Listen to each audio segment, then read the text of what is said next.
감사합니다. 현재 한국 사회에서 갑과 을이라는 말이 유행어처럼 요즘 사용되고 있습니다. 이 말의 의미가 아마도 불균등한 관계성 안에 있는 계약 관계가 아닐까 생각합니다. 갑이라는 말은 우월적 지위에 있는 것을 의미하고, 을이라는 이 말은 지배를 당하는 자리, 즉 낮은 위치에 있는 사람을 의미합니다. 예를 들면 갑이 회사에서 어떤 고용주라고 말을 한다면, 을은 피고용인이라고 부를 수 있습니다. 언제나 이 둘 사이에는 균등한 관계가 아니라 힘이 어느 한쪽으로 쏠려 있는 기득권과 피기득권의 관계로 설 수밖에 없는 관계입니다. 그러므로 이 갑과 을의 관계는 불균등한 관계로서 동등하지 못한 사회적 현상이라고 말할 수가 있겠습니다. 예를 들면 가진 자와 가지지 못한 자의 관계, 강한 자와 약자의 관계를 말할 때에도 여지없이 사용되어지는 말입니다. 그렇기 때문에 비록 이 을이라는 이 자들이 사회적 통념에서 불이익을 당한다 할지라도 계약 관계 때문에 갑에게 동등한 권리를 내세우기가 어렵습니다. 그래서 그들이 갑이 요구하는 대로 따라야 하고, 동등하지 못한 상황 속에서도 주어진 일들을 고되게 견디어내야만 합니다. 그렇지 않으면 언제든지 해고를 당할 수 있기 때문에 그렇습니다. 이것이 오늘 우리가 살아가는 사회의 실제적인 단면이 아닐까 생각합니다. 그러므로 약자는 억울해도 말하지도 못하고 어딘가에 하소연을 해도 힘 있는 자는 여지없이 그들이 갖고 있는 힘을 이용하여 힘없는 자를 입에 틀을 막고, 불이익을 당하여도 손해받을 길이 없기 때문에 언제나 갑이라는 힘 있는 자는 힘이 없는 이 을이라는 이 약자에게 불이익을 줄 수밖에 없고, 약자는 언제나 불이익의 위치에 서 있을 수밖에 없습니다. 이것은 과거나 지금이나 여전히 변함없이 오늘날에도 여지없이 이어지는 사회적 병폐 현상 가운데 하나입니다. 우리는 이러한 신앙 안에서 여전히 성경을 통하여서도 이러한 갑과 을의 병폐적 현상을 들여다볼 수 있습니다. 성경은 이러한 그릇된 신앙관을 여지없이 고발하고 있습니다. 예수님께서 그의 공생의 사역을 하시는 동안 신앙의 기득권을 가진 자들이 있었습니다. 그들이 예수님의 사역을 방해하였습니다. 그들은 다름 아닌 바리새인들과 사두개인 그리고 제사장 그룹들이었습니다. 그들은 종교적 권력을 나쁘게 이용한 사람들이었습니다. 그들은 그들이 가지고 있었던 하나님의 율법을 그들 백성들에게 남용하였습니다. 당시 낮은 계층에 있는 사람들은 언제나 이러한 정치적, 종교적 힘이 있는 자들에 의해서 언제나 소외를 당해야 했고, 버림받아야 했고, 또한 죄인 취급을 당해야 했습니다. 그들은 다름 아닌 바로 가난한 자들, 세리들, 또 창녀들, 그리고 병자들, 이를 통틀어서 죄인들이라고 불렀습니다. 바리새인들과 사두개인 그리고 제사장들, 이들은 아주 무자비하게 그들이 가지고 있는 기득권을 이용해서 이런 낮은 자들, 소위 을에 속하는 이 사람들을 무자비하게 무시하고 냉담하게 대했습니다. 율법을 지키지 않는 자들이라고 비난하며 정죄하였습니다. 예수께서 그들을 도우실 때 그들은 그의 사역을, 예수님의 사역을 빈정되었고, 예수님의 모든 사역을 싸잡아 비난하기도 했습니다. 예수님께서 그들과 함께 가난한 자들, 세리들, 창녀들, 그리고 병든 자들 그들과에게 찾아가시고 그들과 함께 먹고 마시며 그들과 함께 있었을 때 누가복음 7장 34절을 보니 이 바리새인과 사두개인들 그리고 제사장들이 이렇게 말했습니다. 인자는 와서 먹고 마시매 너희 말이 보라 먹기를 탐하고 포도주를 즐기는 사람이요 세리와 죄인의 친구로다 이렇게 말을 했습니다. 그들은 그들의 관점에서만 오로지 예수님의 사역을 바라보았고 예수님의 사역이 못마땅했습니다. 그들은 예수님의 모든 사역에 대하여 불편을 느꼈습니다. 구별된 자로서의 삶이 아니라 그들과 함께 뒤섞인 자의 삶이었습니다. 그들은 그들 자신들은 하나님의 율법을 지키는 자라고 스스로 당당하게 생각했지만 예수님은 도리어 율법을 어기는 자라고 싸잡아 비난하였습니다. 그들은 그들의 율법을 자기 마음대로 해석하고 적용하였습니다. 하나님의 율법을 준수하면서도 그들은 그들의 필요에 따라 언제든지 선택적으로 자유롭게 그 하나님의 율법을 그들 백성들에게 필요할 때마다 마음대로 적용시켰습니다. 그들이 원하는 방식대로. 그래서 결국 하나님의 율법은 그들에 의해서 정치적인 힘의 도구로 전락해 버리고 말았습니다. 그래서 그들은 그들의 관점에서 바라볼 때 예수님의 사역이 결코 마음에 들지 않았던 겁니다. 한마디로 말하면 껄끄럽다는 겁니다.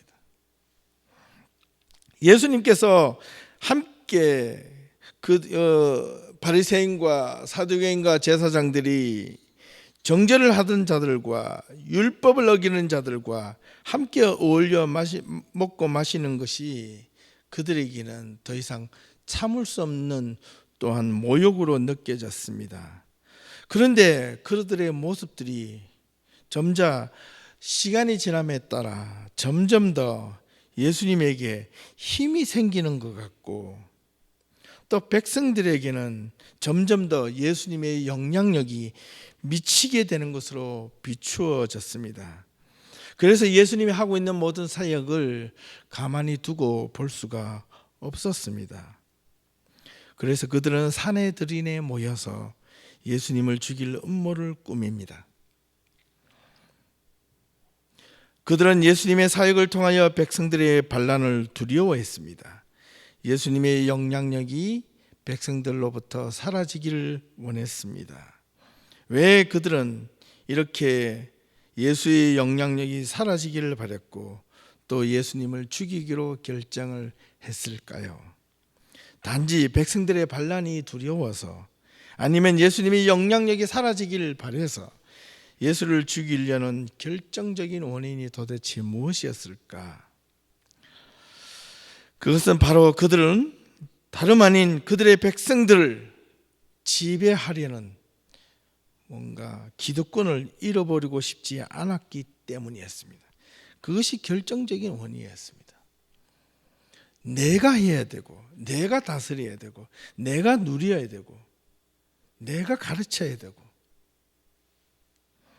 그래서 그들은 결국 예수님을 십자가에 못 박아 죽였습니다. 여기서 우리가 알아야 할 것이 한 가지가 있습니다.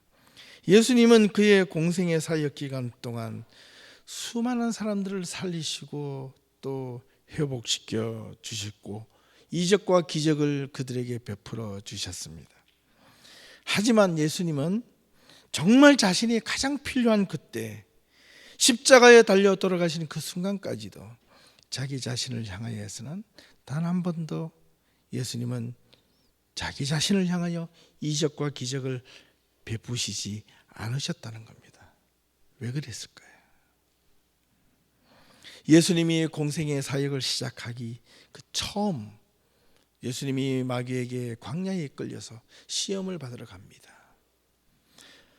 사탄은 예수님께 시험을 합니다. 돌을 떡으로 되게 하라. 성전에서 뛰어내려라. 이런 엄청난 유혹들을 맞이하면서도 예수님은 자기 자신이 하나님의 아들임을 증명하기 위해서 자신이 가지고 있는 힘을, 자신의 능력을 나타내기 위해서 결코 발휘하지 않으셨다는 겁니다. 오직 하나님의 아들임을 증명하기 위해서 말씀으로 선포하셨습니다. 그리고 단 한 번도 자기 자신을 향하여 마지막에 십자가에 달려 돌아가실 그 순간까지도 로마 군인들이 십자가에 달려있는 예수를 향하여 빈정대립니다. 비아냥거립니다. 네가 하나님의 아들이냐? 그러면 내려와 보라. 그러면 내가 믿겠노라.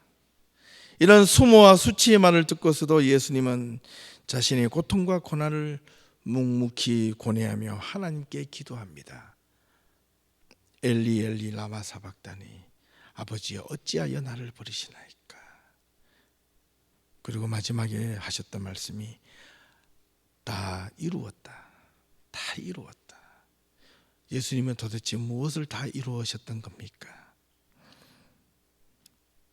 예수님은 남을 위하여, 이웃을 위하여 아낌없이 모든 것을 다 베푸시고 헌신하시고 이적과 기적을 베푸셔서더라도 사람을 살리기를 원하셨지만 정작 자기 자신을 위해서는 단 한 번도 그렇게 이적과 기적, 자신의 능력을 베푸시지 않았던 그 원인은 도대체 무엇이었습니까?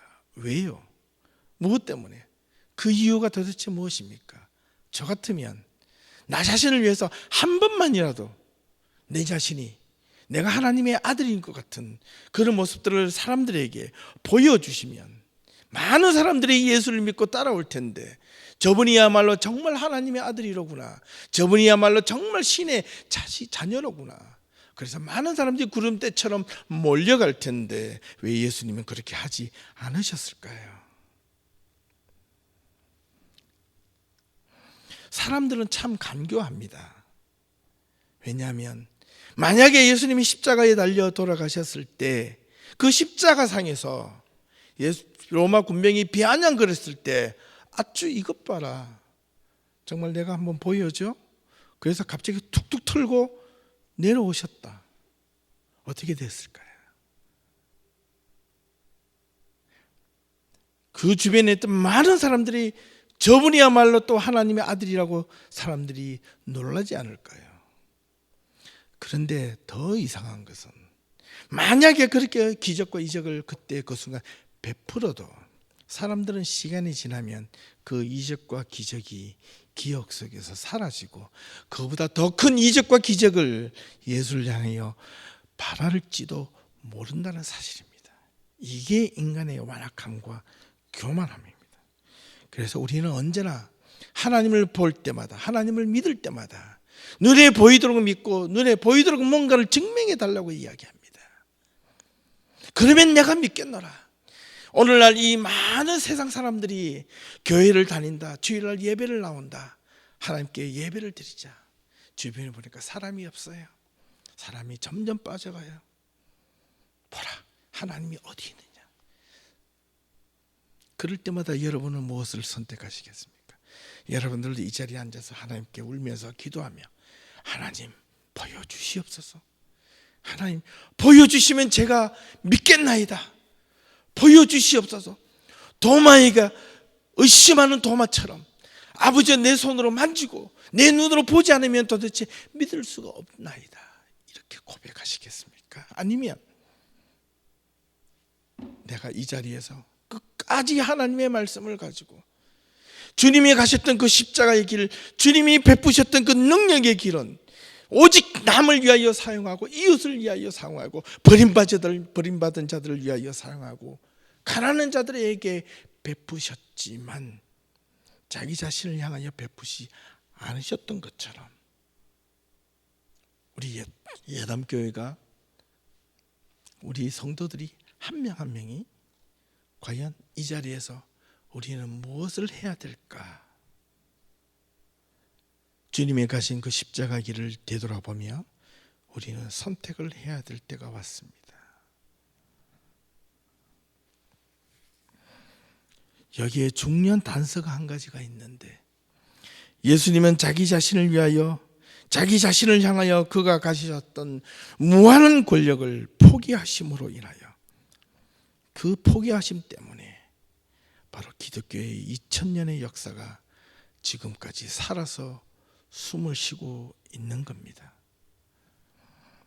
하지만 그들의 기득권을 끝까지 지키려 했던 바리새인들, 사두개인들, 제사장들의 힘과 권력은 어떻게 되었습니까? 예수 한 명을 죽임으로 인하여 그들이 잠깐 그들이 눈앞에 보이는 권력과 힘을 유지할 수 있었으나, 예수님께서 돌아가시고 3일 만에 부활하시며 40일 계시다가 하늘로 성천하신 뒤, 그 이후에 약 37년 뒤에 예루살렘 성전이 완전히 파괴가 됨으로 인하여 그들은 영원히 그들의 기득권을 완전히 잃어버렸습니다. 더 이상 그들은 그들의 기득권을 성전 안에서 갖고 싶어도 가질 수 없는 그런 비참함을 그들은 누렸습니다. 예수님은 포기함으로써 모든 것을 얻었고, 바리새인들은 가짐으로 모든 것을 잃어버렸습니다. 참으로 아이러니한 일이 아닐 수가 없습니다. 여기서 저는 여러분들에게 중요한 한 가지 질문을 던져드리고 싶습니다. 예수님과 바리새인, 사두개인, 그리고 제사장 그룹들, 이 두 그룹들 가운데 누가 진정한 신앙의 갑이었습니까? 예수님이 하신 행동, 그 행동은 단지 그가 가졌던 그 기득권의 권력은 자신을 위하여 사용하신 것이 아니라 사회적 약자, 가난한 자, 그리고 소외된 자를 향하여 그의 사랑을 한없이 부어주셨고, 그가 가진 모든 능력을 이웃을 향하여 베푸셨습니다. 그러나 바리새인들, 사두개인들, 제사장들은 그들이 가졌던 갑질 행동은 오로지 그들의 기득권을 누리고자 하는 자신들을 향하여 힘을 사용하였고, 사회적 약자들을 향하여서는 단지 지배의 도구로 이용하였습니다. 여러분, 하나님을 무엇 때문에 우리가 믿습니까? 우리가 신앙 안에서 무엇이 진정한 갑이 되어야 하겠습니까? 우리가 하나님을 믿는 이유가 뭡니까? 내 삶이 좀 더 풍요해지도록, 내 힘든 삶이 고단해서 하나님이 이것을 지켜달라고, 그보다 더 큰 신앙의 갑이라 있다면 그게 도대체 무엇이겠습니까? 하나님 앞에 주님이 가셨던 그 십자가의 길은 바로 자기 자신을 포기했던 겁니다. 우리는 주님 앞에 나와 기도합니다. 내 힘든 걸 받아달라고, 내 삶의 형편을 바꾸어 달라고, 내가 병든 몸을 고쳐달라고, 내가 시리에 빠지는 나의 불편한 마음들을 회복시켜 달라고, 다시 안으로 채워넣고 싶어 하는 것이 우리의 어떻게 보면 신앙의 또 다른 갑질 모습이 아닌가 하는 생각을 가져봅니다. 예수님 앞에서, 하나님 앞에서 내가 힘들고 어렵더라도, 내가 불편하더라도, 내가 고난받더라도, 내가 병중에 있더라도 회복되기를 기도해야 되고 고쳐지기를 기도해야 되지만, 내가 병을 얻음으로 나보다 더 아픈 자들을 생각하고, 내가 없음으로 나보다 더 없는 자들을 불쌍히 여기고, 우리가 빈자리가 많음으로 인하여 우리보다 더 어려운 교회들을 생각하고, 우리가 힘이 없지만 우리보다 더 힘이 없는 자들을 향하여 눈길 한 번 더 돌려주는 것, 그것이 그리스도께서 행하신 갑질 신앙의 모습이 아니겠습니까? 우리가 힘들면 얼마나 힘들겠습니까? 많이 힘들죠. 많이 어렵죠. 그러나 우리가 힘들고 어려운 것이, 우리가 주님의 십자가를 생각한다면, 우리의 모든 죄를 위하여 직접 담당하셨던 예수님의 그 고난을 생각한다면, 우리의 고난이 결코 어렵다고 주님 앞에 투정 부릴 수가 있겠습니까? 하나님의 몸된 교회는 예수님을 따라가는 교회이어야 합니다. 교회는 이런 건물이 아니라 여러분 한 분 한 분이 그리스도의 교회입니다. 여러분이 하나님의 성전으로 하나님의 모습대로 여러분 삶이 힘들고 어려워도 여러분들의 고난 속에 있더라도 주님께서 주신 그 말씀 한마디에 여러분 그것이 삶의 빛이 되고 기둥이 되고 힘이 되고 능력이 되고 내 길에 빛이요 인도자요 내 발에 등불이 되어야 한다는 것은 이 예수님의 모습을 통하여 우리는 충분히 알 수가 있습니다.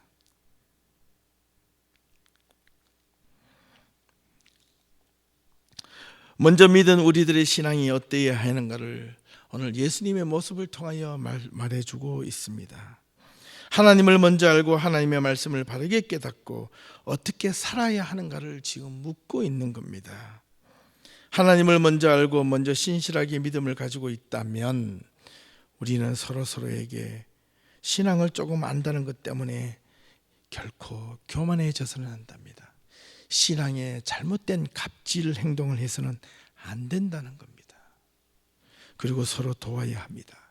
힘들고 어려울 때 서로를 세워 주어야 합니다. 내가 가지고 있는 것 조금만 더 나누면, 내가 가지고 있는 것 조금 더 내려놓으면 자신도 살고 교회도 살고 이웃도 살고 우리 모두가 살 수가 있는 겁니다. 더욱더 하나님의 말씀 안에서 배우고 또 배우고 또 배우는 겸손함이 있습니다. 겸손함이 필요합니다.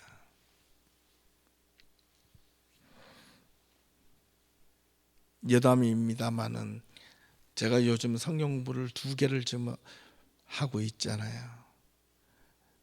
저녁마다 찾아오시는 분들을 이렇게 보면 신앙이 없어서 찾아오시는 분들이 아니에요. 대부분 신앙에 갈급함이 있어서 찾아오시는 분들이에요. 하나님의 말씀을 너무너무 갈망해서 자기가 가지고 있는 직장 일들을 때로는 포기하는 모습도 있습니다. 내려놓는 모습이 있습니다. 무엇이 우선인지를 알고 거기에 일을 마치고 저녁에 올 때 피곤한 몸을 이끌고 찾아옵니다. 저희 집에서도 공부를 하는데 앞에 있으면 이렇게 보이잖아요. 어떤 분들은 피곤해서 눈을 감고 듣습니다. 어떤 분들은 고개를 끄덕끄덕하면서 그 자리를 지켜갑니다. 왜 피곤한데 그 자리에 올까요? 이런 생각을 해본 적이 한두 번이 아닙니다. 거기에 뭐가 있다고, 무슨 말씀이 또 다른 새로운 것이 있다고. 그런데도 이리저리 말씀을 찾아다니다가 그래도 뭔가 새로운 것이 있을까 싶어서 찾아왔는데 어떨 때 말씀을 전하다 보면 그분들의 눈빛 속에 온몸은 피곤해요 찌들어져 있지만은 그 눈빛 하나만큼은, 생각 하나만큼은 너무나도 반짝반짝거리고 그 마음속에 하나님이 살아계심을 그들의 눈빛을 통해 발견합니다. 우리 모든 예담 성도들에게도 그런 모습들이 있었으면 너무너무 좋겠습니다. 다른 교회 가서 말씀을 전합니다. 강의를 합니다. 그들에게 말씀을 전할 때마다 그들의 질문은 너무나도 처절하고 간절합니다. 자기 삶에 많은 걸 가졌어도 자기 마음속에 행복함이 없습니다. 기쁨이 없습니다. 삶의 여유가 있는데 만족함이 없어요. 그래서 그 자리에 나왔다는 거예요. 하나님을 알고 싶다는 겁니다. 말씀을 듣고 싶다는 겁니다.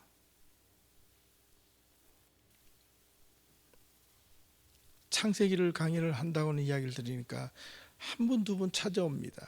그리고 그분들이 너무 멀어서 찾아올 수가 없어서 미시사가 쪽에서 성경 공부반을 한 번 더 만들어 주세요. 이런 요청을 저보고 합니다. 여러분들은 시간이 어떻습니까?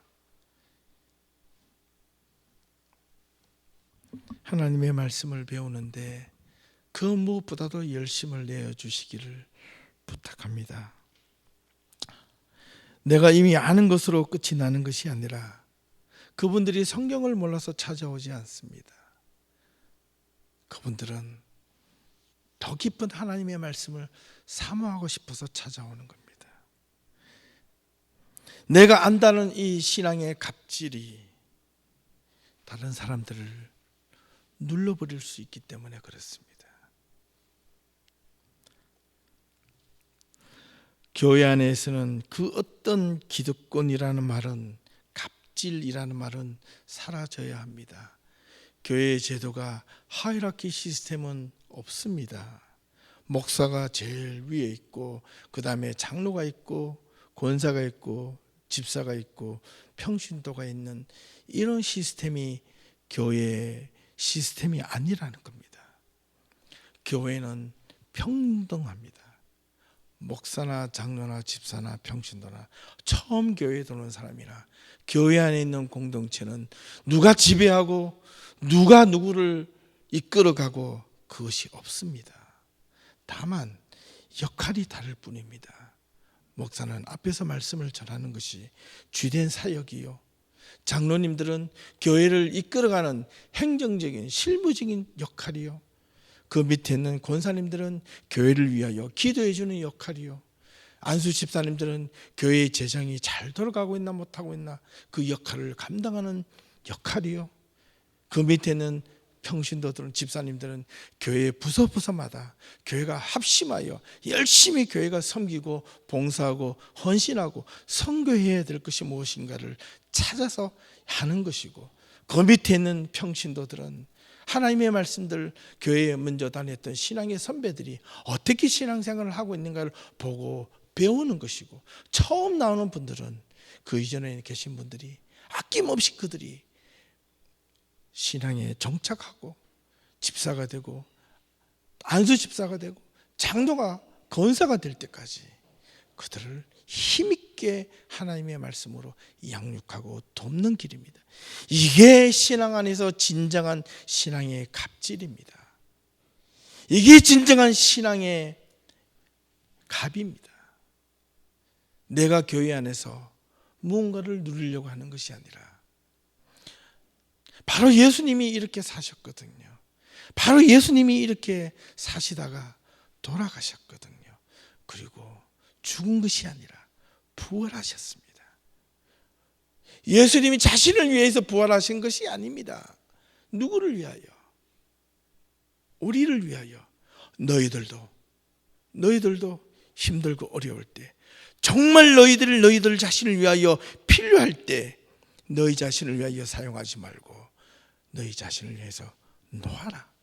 그러면 다시 얻을 것이다. 다시 부활할 것이다. 다시 소생하게 될 것이다. 이것을 예수님께서 직접 몸으로 예수님이 보여주시고 가르쳐 주신 겁니다. 우리는 그 길을 따라가야 합니다. 여러분, 그 길을 따라가십시다. 그 길만이 예수님이 우리에게 가르쳐 주신 믿음의 길이요, 신앙의 길이요, 십자가의 길입니다. 진정한 신앙의 갑이 되려면 여러분이 가지고 있는 신앙의 힘을, 능력을, 여러분이 가지고 있는 재정을, 여러분이 가지고 있는 모든 것을 여러분 자신을 위하여 쓰지 마시고 교회를 위하여, 이웃을 위하여, 또 선교하는데, 섬기는데 사용할 수 있기를 부탁합니다. 하나님은 여러분들을 들어 반드시 여러분의 삶을 회복시켜 주실 것입니다. 교회를 바르게 섬기십시오. 교회를 섬긴다는 것은 여러분 자신이 하나님 앞에 헌신하는 겁니다. 한 분 한 분의 몸된 교회를 세워가는 겁니다. 이게 섬기는 겁니다. 더욱더 힘있게 섬길 수 있기를 바랍니다. 여러분의 기도의 간구가 하나님께 온전하게 전달되어질 것입니다. 우리는 우리 자신을 깊이 있게 돌아볼 수 있어야 합니다. 우리는 우리 공동체 안에서 우리 이웃들에게, 나 자신들에게, 또는 우리 가족들에게 물어볼 수 있어야 합니다. 내가 과연 혹시나 나쁜 갑질 신앙질을 하고 있지 않는지, 예를 들면 우리 자녀들에게 너 아침에 기도했어? 아침에 성경 읽었어? 아침에 말씀 봤어? 밥 먹을 때 기도했어? 어떻게 보면 이것도 또 하나의 갑질입니다. 그렇죠? 그것보다 이게 더 낫지 않을까요? 기도했니? 참, 그럼 같이 기도할까? 다음에는 기도하면 더 좋겠지? 하나님이 기뻐하시겠지?